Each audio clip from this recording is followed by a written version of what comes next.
রাধে রাধে, নমস্কার। আমি স্নেহা। তোমরা সবাই কেমন আছো? আশা করছি সবাই ভালো আছো। আগের ভিডিওতে মাটির থালায় মা কালীর যে মুখাকৃতি তৈরি করে দেখিয়েছিলাম সেটারই নেক্সট পার্ট নিয়ে চলে এলাম। আর এটা কোথায় দেওয়ার জন্য বানাচ্ছি চলো তোমাদের সাথে শেয়ার করি। বর্ধমানের এক আশ্রম থেকে ক্লাস 11 এর বই দেওয়া হয়েছিল এবং 12 এরও বই দিয়েছে সম্পূর্ণ বিনামূল্যে। আর সেটা ছিল একটি মা কালীর আশ্রম। তো সেখানে দেওয়ার জন্য এটা আমি বানাচ্ছি।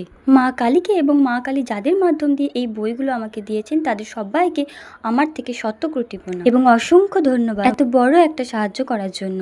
খুব সুন্দর করতে পারিনি, তবুও চেষ্টা করেছি। তোমরা কিন্তু অবশ্যই কমেন্ট করে জানিও মাটির থালায় মা কালীর এই মুখাকৃতিটা তোমাদের কেমন লেগেছে। আর তোমরা যদি চাও তাহলে অবশ্যই আমি বইয়ের নামগুলো তোমাদের সাথে শেয়ার করব।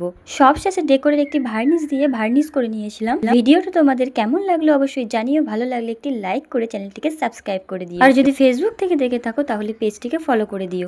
ভিডিওটা সম্পূর্ণ দেখার জন্য অসংখ্য ধন্যবাদ। জয় মা কালী। রাধে রাধে।